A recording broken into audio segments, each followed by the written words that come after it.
तो आज का करंट अफेयर का हम लोग शुभारंभ करते हैं। पहला ध्यान देंगे, टोक्यो ओलंपिक्स जो हुआ 2021 में, उसमें भारतीय महिला हॉकी टीम पहली बार सेमीफाइनल में क्वालिफाई की है। ओलंपिक्स के सेमीफाइनल में भारतीय महिला हॉकी टीम पहली बार क्वालिफाई की है। तो यह किसको हरा के क्वालिफाई की थी? तो इंडियन टीम ने ऑस्ट्रेलियन टीम को हराया था और ऑस्ट्रेलिया 2 बार की विजेता रह चुकी है। हालांकि भारतीय महिला टीम सेमीफाइनल में यूनाइटेड किंगडम की टीम से हार गई थी। तो इस बात का आप लोग ध्यान रखेंगे। नेक्स्ट है ई वाउचर आधारित ई रूपी। ई वाउचर का आप लोगों ने नाम सुना होगा। यहाँ पे एक टर्म आपको समझना हो कि वाउचर आखिर होता क्या है। वाउचर मतलब जैसे एक होता है कि हम किसी को पैसे दे दिए, लेकिन ई वाउचर में हम पैसे नहीं देते। मान लीजिए आपको एक QR कोड हम दे दिए या फिर किसी टाइप का एक स्लिप दे दिए और उस स्लिप का कुछ मौद्रिक मूल्य होगा। आप फ्लिपकार्ट पे किसी को पेमेंट करते हैं, तो अब किसी को 100 रुपया देने से अच्छा है कि आप उसको एक स्लिप दे दीजिए। वह स्लिप वो जहाँ भी दिखाएगा तो वो 100 रुपये तक का परचेज वो कर सकता है। मोदी सरकार ने क्या किया कि इसी के आधार पे जो रुपये है हमारा, ई रूपी नाम का एक ई वाउचर चालू किया है। इसका ये बाकी वाउचर से अलग इसलिए है क्योंकि बाकी जो वाउचर होता है तो आपको जैसे मान लीजिए अगर 100 रुपया का उसमें बैलेंस है, टॉपअप है, तो आपको 100 रुपये एक ही बार में खर्च करने पड़ेंगे। ऐसा नहीं कि आप इंस्टॉलमेंट में खर्च कर सकते हैं।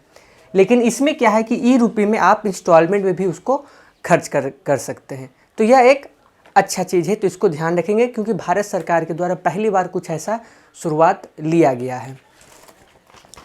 नेक्स्ट है दुकानदार ओवरड्राफ्ट योजना। दुकानदार तो आप लोग सब समझते होंगे कि दुकानदार क्या है। इसमें एक टर्म है ओवरड्राफ्ट। ओवरड्राफ्ट का क्या मतलब होता है? यह एक प्रकार का लोन है, लेकिन यह लोन नहीं है। जैसे कि जब हम लोन लेते हैं तो हमको कागज़, अपना सब कुछ डॉक्यूमेंट जमा करना रहता है, उसमें एक समय लगता है। ओवरड्राफ्ट फैसिलिटी बैंक के द्वारा अपने ग्राहकों को दी जाती है। इस फैसिलिटी से क्या होता है, जैसे मान लीजिए उदाहरण के तौर पे किसी आदमी का अच्छा ट्रांजैक्शन है, 10 लाख 20 लाख का ट्रांजैक्शन वो महीना में करता है, तो बैंक उसको कहेगी ठीक है हम आपको 25,000 रुपये का ओवरड्राफ्ट देना चाहते हैं। और अगर उसको एक्सेप्ट कर लेता है कि ठीक है हम 25,000 रुपये का ओवरड्राफ्ट फैसिलिटी लेना चाहेंगे, तो अगर कभी उसके खाता में बिल्कुल 0 रुपया भी रहे और वो अगर चाहे कि इंस्टेंट हम निकाल लें, तो ATM में कार्ड डालेगा, उसको 25,000 रुपये निकल जाएगा। तो इसी को हम लोग कहते हैं ओवरड्राफ्ट। यह एक प्रकार का लोन है, लेकिन यह लोन नहीं है क्योंकि लोन में आपको डॉक्यूमेंट्स वगैरह जमा करना होगा, कुछ आपको मॉर्टगेज देना होगा। इसमें कुछ मॉर्टगेज यानी कि आपको गिरवी कुछ नहीं रखना पड़ता, आपके क्रेडिट को देख के बैंक देती है। तो दुकानदार ओवरड्राफ्ट योजना स्टार्ट किया गया है HDFC बैंक के द्वारा। तो इस चीज़ को आप लोग ध्यान में रखेंगे कि दुकानदार ओवरड्राफ्ट योजना HDFC बैंक के द्वारा लागू किया गया है। अगला है UAE गवर्नमेंट। आपने वीज़ा के बारे में सुना होगा। वीज़ा भी बहुत तरह के होते हैं। कोई टूरिस्ट वीज़ा पे जाता है तो अपना घूम के आएगा, कोई एजुकेशन वीज़ा पे जाता है, कोई वर्क वीज़ा पे जाता है। UAE सरकार ने क्या किया है कि जितने भी डॉक्टर हैं, यानी कि जो भी दुनिया के जो भी डॉक्टर अगर UAE में जाना चाहते हैं तो उन सभी को UAE फ्री में गोल्डन वीज़ा देगा। अब गोल्डन वीज़ा का क्या मतलब होता है? सारे देश गोल्डन वीज़ा प्रोवाइड करते हैं, भारत भी गोल्डन वीज़ा प्रोवाइड करता है। लेकिन गोल्डन वीज़ा वैसे लोग को प्रोवाइड किया जैसे भारत में अपना कुछ मापदंड है कि अगर कोई इन्वेस्टर, अगर हमारे देश में बाहरी इन्वेस्टर अगर कोई 500-700 करोड़ से अधिक का इन्वेस्टमेंट करता है तो उसको गोल्डन वीज़ा दिया जाता है। गोल्डन वीज़ा में वो 10 साल के लिए आराम से रह सकता है, कार्य कर सकता है। UAE ने क्या किया है कि डॉक्टर, जो भी डॉक्टर उसके यहाँ रहना चाहेंगे तो उन लोग को बहुत ही आसानी से गोल्डन वीज़ा प्रोवाइड कर दिया जाएगा। हालांकि अगर कोई आदमी ऐसे अगर गोल्डन वीज़ा लेना चाहे तो उसको पैसे देने पड़ेंगे, लेकिन डॉक्टर को यहाँ पे फ्री में मिल जाएगा। जितने भी अरब देश है तो अरब देश का 2 ही मुख्य उनका कमाई का स्रोत है, एक तो उनका टूरिज़्म और दूसरा तेल। अब वो लोग भी देख रहे हैं कि दुनिया एक तरह से रिन्यूएबल सोर्स ऑफ एनर्जी की तरफ जा रही है, तो तेल से कमाई थोड़ा सा कम होने वाला है। और टूरिज़्म तो एक लोकल को डेवलप करना पड़ता है, तो देश अपने अपने भी डेवलपमेंट कर रहे हैं कि मेरे यहाँ टूरिज़्म बढ़े। इसी को ध्यान में रखते हुए यूएई ने क्या किया, इसका एक लंबा पॉलिसी है, 10 साल 15 साल का इसका एक पॉलिसी है कि हम एक ऐसा मेडिकल हब बना दें यूएई को कि पूरी दुनिया में कहीं भी आदमी सोचे कि हमको अगर अच्छा इलाज कराना है तो हमको यूएई ही जाना है। तो एक तरह से खुद को वो मेडिकल हब बनाने के लिए ऐसा प्रयास किया है। तो चलिए, उस देश की अपनी यह एक रणनीति है, तो इसको ध्यान में रखेंगे। अगला है फॉर्च्यून लिस्ट। फॉर्च्यून के बारे में सभी लोग जानते हैं। 2021 में फॉर्च्यून ने 500 कंपनियों की लिस्ट निकाली। इसमें 7 कंपनियां भारत की हैं और जिसमें सबसे टॉप कंपनी है रिलायंस इंडस्ट्रीज लिमिटेड, जिसका रैंक है 155। सेकेंड नंबर पे स्टेट बैंक ऑफ इंडिया है और छठे नंबर पे टाटा मोटर्स है और तीसरे नंबर पे इंडियन ऑयल है। तो इसको आप लोग ध्यान रखेंगे कि फॉर्च्यून 2021 की लिस्ट में 7 भारतीय कंपनियों को इस बार जगह मिला। इसमें 500 कंपनियों का कुल रखा जाता है, जो दुनिया की सबसे वैल्यूएबल 500 कंपनियां हैं और उसमें 7 भारत की कंपनियों को इंक्लूड किया गया है। नेक्स्ट देखेंगे, बीआरओ ने लद्दाख में रोड बनाया। क्या है बीआरओ? Border road organisation. जब 1962 में चाइना अटैक किया और फिर हम लोग को काफ़ी क्षति हुआ, तो उस टाइम भारत सरकार के द्वारा एक निर्णय लिया गया कि हम एक अलग से संस्थान बनाएंगे जिसका नाम होगा बॉर्डर रोड ऑर्गेनाइजेशन। यानी कि वैसे क्षेत्र, दुर्गम क्षेत्र, जो सीमा वाला क्षेत्र है, हर डिपार्टमेंट का अपना अपना काम होता है। जैसे एमडीआर आप लोगों को दिख जाता होगा, तो मेन डिस्ट्रिक्ट रोड, मतलब जो जिला लेवल पे बनता है तो उसको जिला के लोग बनाते हैं। हाईवे हो गया तो उसके लिए एक अलग अथॉरिटी है। तो उसी तरह से बीआरओ है, बॉर्डर रोड ऑर्गेनाइजेशन है, जो डिफेंस सेक्टर से रिलेटेड जो रोड होते हैं या फिर वैसे हाईवेज हो गए, हाई लेटीट्यूड पे हो गए जहाँ पे आम संस्था नहीं बना पाते, तो वहाँ पे ये रोड बनाने का कार्य करते हैं। और बीआरओ ने एक नया रिकॉर्ड बनाया है कि दुनिया में सबसे हाई लेटीट्यूड पे रोड बनाने का इन्होंने काम किया है। यह जो इन्होंने रोड बनाया है, यह एक पास पे बनाया है और उस पास का आप लोग को नाम ध्यान रखना होगा, उमलिंगला पास। इस पास का आपको नाम ध्यान रखना होगा, उमलिंगला पास। हो सके ज्योग्राफी में पूछ दिया जाए कि उमलिंगला पास कहाँ है, तो आप भारत का नक्शा देखेंगे तो सिर्फ लद्दाख सेक्टर को अगर हम बनाएं तो इस टाइप का आता है। फिर हम ऐसे एक हल्का सा इस टाइप का जगह बनाते हैं और यहीं पे उमलिंगला पास पड़ता है। यानी कि उमलिंगला पास अभी लद्दाख में पड़ता है, लेकिन एग्जैक्ट लोकेशन इसका आपको कुछ इस जगह के आसपास में मिलेगा। उमलिंगला पास किसको किसको जोड़ता है? तो यह डेमचोक और चिमसुल को जोड़ता है। इसको चुसुल से कंफ्यूज नहीं करना, ये एक अलग जगह है, चिमसुल और डेमचोक। डेमचोक तो अभी न्यूज़ में काफ़ी रहा भी चाइना विवाद के कारण, तो डेमचोक तो सभी लोग जानते हैं। तो चिमसुल और डेमचोक, इससे जो हमारा लोकेशन है, जो चाइना पे नज़र रखना है, तो अच्छा होगा। दुनिया में सबसे ऊंचा रोड यही उमलिंगला पास पे बनाया गया है। यहाँ पे एक चीज़ और काफ़ी लोगों को कन्फ्यूजन रहता है कि पास कहने का मतलब समझ लेते हैं कि 2 पहाड़ के बीच का रास्ता। फॉर एग्जांपल, जैसे ये पहाड़ है और ये पहाड़ है तो बीच का रास्ता, सही है, इसको भी पास कहते हैं। लेकिन ऐसा कोई ज़रूरी नहीं कि हमेशा पास ऐसा ही हो। ऐसा भी हो सकता है, जैसे मान लीजिए पहाड़ है तो पहाड़ एकदम ऐसे फ्लैट तो नहीं होता, पहाड़ ऐसा भी हो सकता है, थोड़ा सा ऐसे आया, हल्का ऐसे, ऐसे भी पहाड़ बन सकता है। तो यहीं पे हो सके रोड बना दे, तो इसको भी पास ही कहते हैं। तो इस चीज़ को लेके कन्फ्यूज़न नहीं होना चाहिए आपके दिमाग में। नेक्स्ट देखेंगे, वाटर मंथ, जल माह। यह किसके द्वारा निर्णय लिया गया? तो यह लद्दाख के गवर्नमेंट के द्वारा निर्णय लिया गया, यानी कि लद्दाख प्रशासन के द्वारा निर्णय लिया गया। हर अगस्त को लद्दाख प्रशासन जल माह के तौर पे बनाएगी, मतलब अपने लोगों में जो जल की कमी हो रही है उसको लेके जागरूकता अभियान टाइप का चलाएगी। तो इसको आपको ध्यान में रखना है। नेक्स्ट है ओलंपिक पदक जीतने वाले को। गो फर्स्ट आपने सुना होगा, एक एयरलाइन है, इंडियन एयरलाइन है। इन्होंने जितने भी लोग ओलंपिक पदक जीते टोक्यो ओलंपिक में, तो उन लोग को सम्मानित करने के लिए गो फर्स्ट ने एक कदम उठाया कि सभी को 5 साल तक फ्री यात्रा करने का इसने लाभ दिया। एक तरह से कूपन टाइप का दे दिया कि जो 5 साल तक वैलिड रहेगा वो जितना चाहे उतना यात्रा कर सकते हैं। तो यह एक अच्छी बात है, इसको ध्यान में रखेंगे। नेक्स्ट है डेब्यू मैच में हैट्रिक लेने वाले।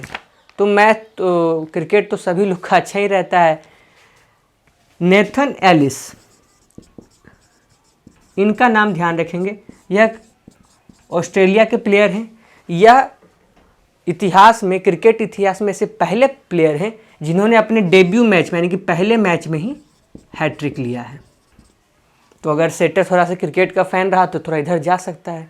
एक और इससे ध्यान रख लेंगे, जेम्स एंडरसन का नाम आप लोग सुने होंगे। यह इंग्लैंड के खिलाड़ी हैं।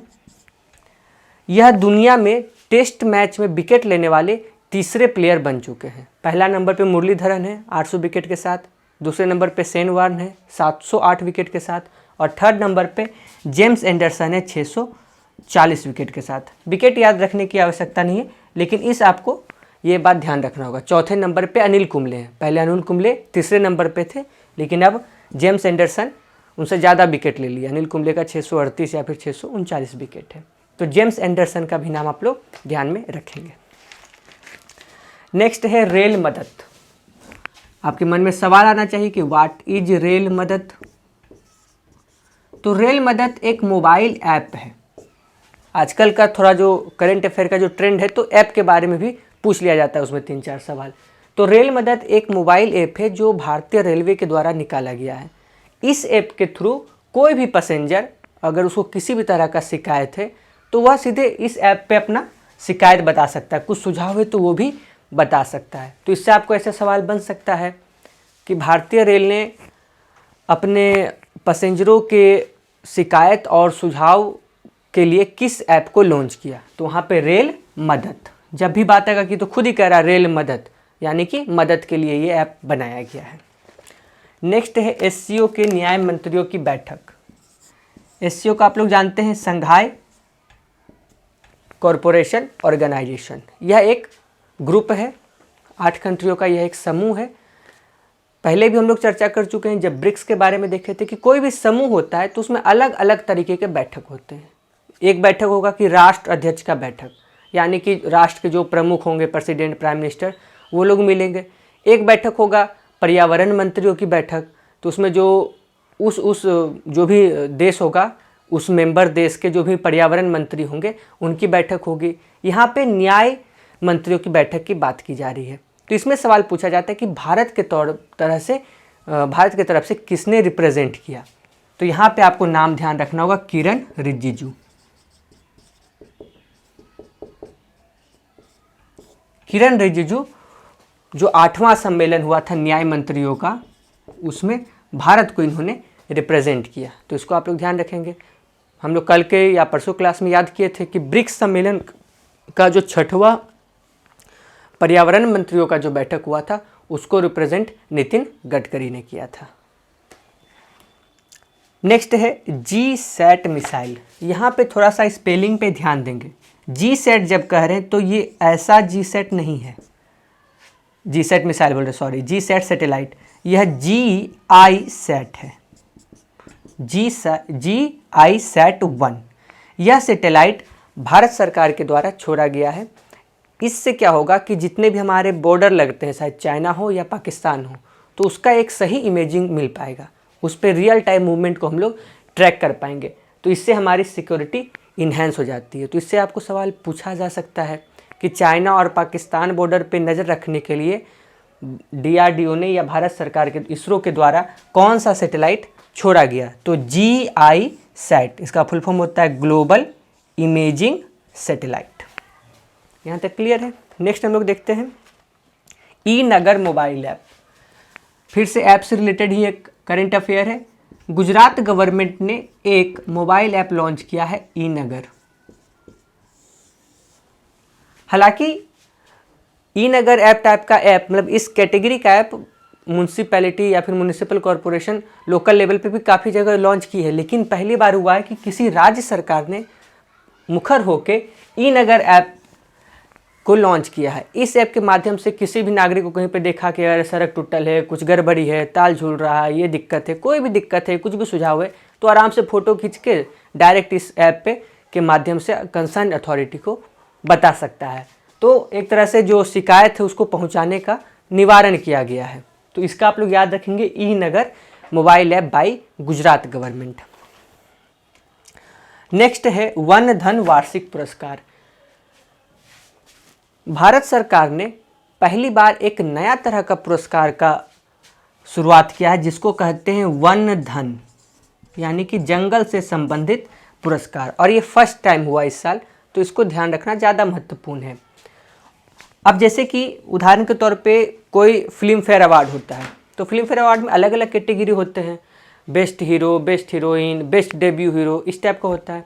तो वन धन में भी अलग अलग तरह के कैटेगरी के अवार्ड दिए जाते हैं। जैसे एक हुआ कि किस राज्य ने अपने जो परसेंटेज ऑफ जंगल है उसको बढ़ाने में ज़्यादा महत्वपूर्ण योगदान दिया, कौन सा राज्य अपने जंगलों को संरक्षित रखने में सही रहा, कुछ हुआ कि परसेंटेज बढ़ाया लेकिन उसको कंजर्व नहीं कर पाया तो एक साल में ख़त्म भी हो गया। तो ऐसे करके बहुत सारे इसमें कैटेगरी हैं, लगभग इसमें 14-15 कैटेगरी में अवार्ड दिए जाते हैं। तो सबसे ज़्यादा जो अवार्ड मिला वह मिला नागालैंड को। नागालैंड को 7 अवार्ड इसमें दिए गए। तो इस चीज़ को आप लोग ध्यान में रखेंगे कि वन धन जो पुरस्कार है जो पहली बार भारत सरकार के द्वारा दिया जा रहा है उसको मैक्सिमम अवार्ड नागालैंड को दिया गया है। नेक्स्ट देखेंगे, महाराष्ट्र सरकार ने बच्चों में साइंस और टेक्नोलॉजी को लेके ज़्यादा उत्साह आए और वो लोग साइंस टेक्नोलॉजी के प्रति ज़्यादा जागरूक हो पाए, इसके लिए महाराष्ट्र सरकार ने एक नए तरह का पुरस्कार का आयोजन किया है जिसका नाम है Rajiv Gandhi science and technology पुरस्कार। तो ये आपसे पूछा जा सकता है कि बच्चों में साइंटिफिक टेम्परामेंट या फिर वैज्ञानिक दृष्टिकोण को बढ़ाने के लिए किस राज्य सरकार के द्वारा पुरस्कार की आयोजना की गई है। तो राजीव गांधी, तो महाराष्ट्र गवर्नमेंट हो जाएगा और पुरस्कार का नाम है Rajiv Gandhi science and technology award. ये सब आपको याद रखना बहुत आसान है। जब भी राजीव गांधी, इंदिरा गांधी, मतलब नेहरू का वंशावली से कोई अवार्ड मिल जाए तो ये तो कन्फर्म है कि बीजेपी गवर्नमेंट नहीं देने वाली है। तो पहले यहाँ आप बीजेपी गवर्नमेंट छाट दिए, तो वैसे ही स्टेट देगी जहाँ पे कांग्रेस गठबंधन में रहे या कांग्रेस फुल सपोर्ट में रहे। तो इससे आप एक हिंट बना सकते हैं। जैसे उदाहरण के तौर पे देखिए इंदिरा रसोई योजना, इंदिरा रसोई योजना में 8 रुपये में खाना खिलाया जाएगा। अब आपको उसमें ऑप्शन देते हैं गुजरात, बिहार, उत्तर प्रदेश और राजस्थान। सबको आइडियल हो कि राजस्थान, गुजरात तो देने वाली नहीं, बिहार में भी नहीं है कांग्रेस, उत्तर प्रदेश में तो योगी जी हैं। अगर वो ऐसा कुछ योजना लाएंगे तो उसका नाम रखेंगे माँ अन्नपूर्णा रसोई योजना, उनका नाम पहले से लीक हो चुका है, तो राजस्थान गवर्नमेंट। तो ये सब थोड़ा सा ट्रिक से आप यहाँ पे ध्यान रख सकते हैं। नेक्स्ट देखेंगे, DRDO ने एक मिसाइल बनाया है जिसका नाम है निर्भय। यह एक क्रूज मिसाइल है। मिसाइल भी 2 प्रकार के होते हैं, एक होते हैं क्रूज मिसाइल और एक होते हैं बैलिस्टिक मिसाइल। तो यह एक क्रूज मिसाइल है, हालांकि ब्रह्मोस भी एक क्रूजी मिसाइल है, लेकिन खासियत यह है कि निर्भय पहला ऐसा मिसाइल है जो 100% स्वदेशी तकनीक से बना हुआ है। इसका टेस्टिंग राफाल से भी हुआ था, वीडियो भी इसके काफ़ी वायरल हुए थे। तो इन सभी करंट अफेयर को आप लोग ध्यान में रखेंगे।